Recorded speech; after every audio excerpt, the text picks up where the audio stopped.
Hi there, I'm Stacy, the mixed media encaustic artist behind Studio Stacy. Today I thought I would talk about some of my favorite art tools that I haven't talked about in the past, so I'm going to flip the camera around and we can get started.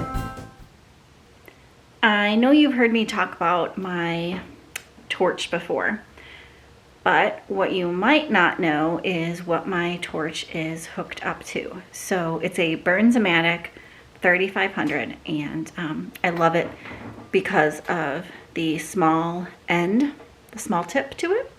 It's really convenient and it puts out a nice big flame when I need it to.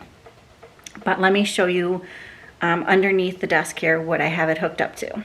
My torch is hooked up to a hose that connects to a propane tank that sits underneath the desk, and it actually is on a hook underneath there. And it makes it really easy for me to have the torch a bit portable, and it's nice and lightweight because it's not directly hooked up to the tank.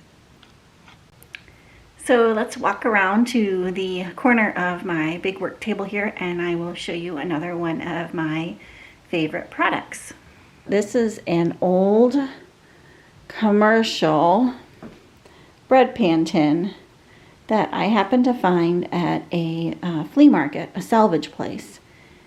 And it houses things that I use all the time.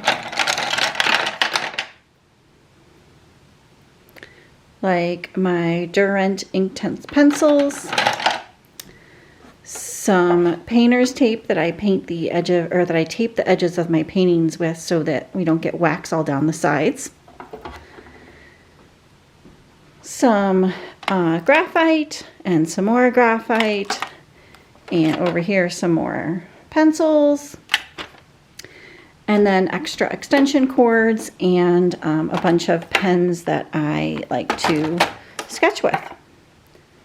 So that is the bread pan, and like you can see, my workspace is right over there and the bread tin just sits at the end of the counter, so it's easily accessible. These next two items I may have mentioned in passing before, but I thought I would show you more specifically how I use them. So the first item is I believe it's a ceramic tool to begin with, but I use it to scrape back layers of wax or any layers of color that I don't want, and or to reveal the layer underneath.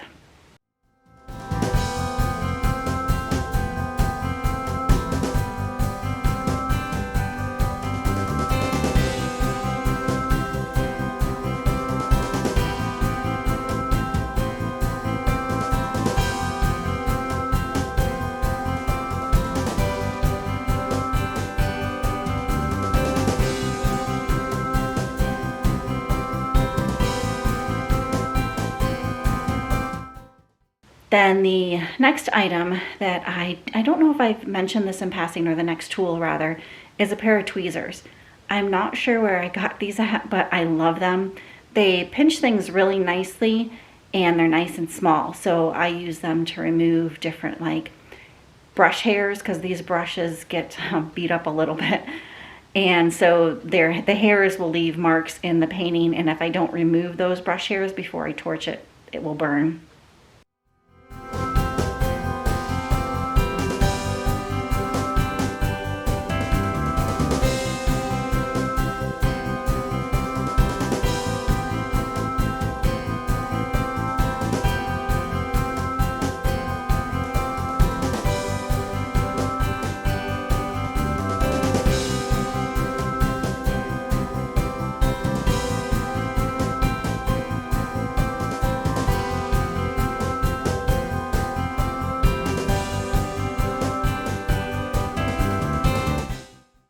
I also use these tweezers to pick up things off of the palette, little delicate things that might stick to my hands or my gloves, and they don't stick to the tweezers because their tweezers are metal, so they work great for that.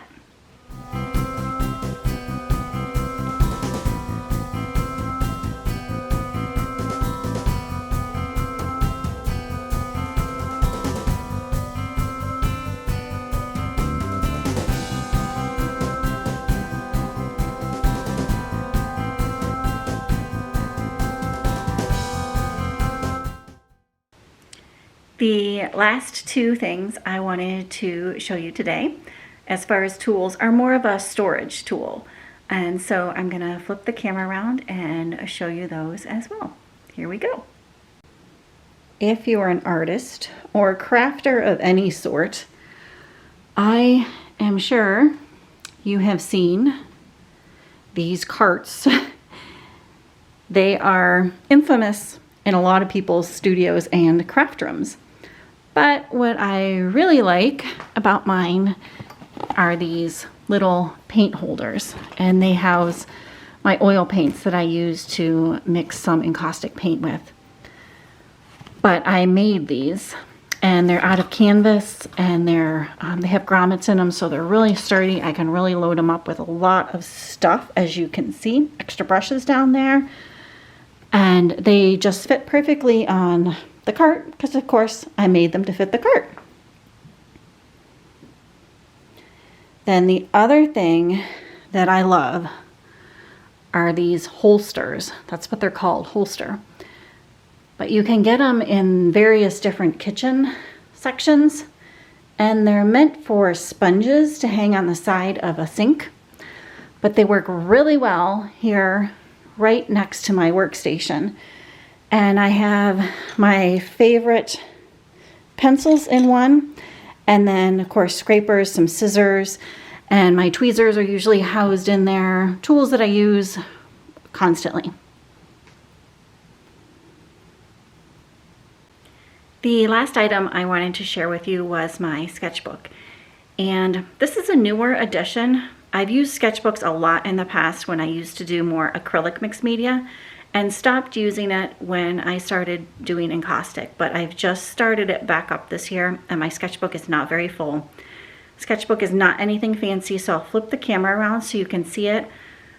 But it's a place where I don't, like, nothing is perfect. It's a place where I just can experiment around in. I can doodle in, I can mess around with different techniques or use different materials that I'm trying to test out. And so no judgment here, because none of this artwork is finished and the pages definitely are not finished. But what I also do is I use this to clean my palette off with at the end of the day so I don't waste any paint. It's a great way to use up that extra paint and then have it in my sketchbook, so when I want to draw over the wax, experiment with a different material or whatever, it's right there and ready to go.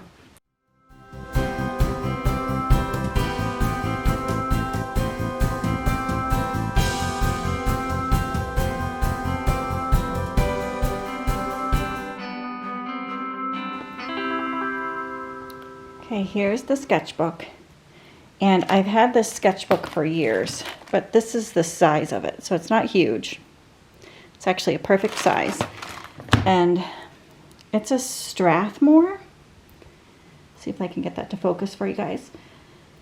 But again, I've had it for years, and I do not recall where I got this at. But flipping it back around, I'll just flip through a couple quick pages, and you can see, like, I just experiment around with different doodling, different pens and pencils on here on the wax. And none of these pages, like I said, are finished. This was actually experimenting around with some oil pastel, and this was more collage and some ink. Nothing fancy and not at all finished. And I don't worry about if the pages stick together or not, because like I said, it's not finished artwork. Just some more doodling. And some of these pages have, like, I don't know if you guys can see that, but it has some writing on it. And I used to use it for taking notes, like different sewing projects I had, but I don't use it for that anymore, obviously. So there it gives you an idea of the sketchbook. And if you guys want me to do a bit more of a flip through on this when I get more done, just let me know. Leave me a comment down below and I'd be happy to do that. I hope you found that interesting or informative if you have a craft or art studio yourself, Hope you got some ideas from some things that you could use in your own studio or craft room. And if you don't, I hope it was enlightening, informative, interesting. That's the word I'm going for. Interesting, entertaining, maybe. At any rate, thank you so much for watching. If you did like this, please like the video, give it a big thumbs up. If you aren't subscribed and are interested, I would so appreciate it if you would subscribe. If you are subscribed, there's a little bell down below there that you can hit, and it will notify you every time I release a new video. So as always, like I said, thank you so very, very much for watching. We'll talk to you soon, and bye for now.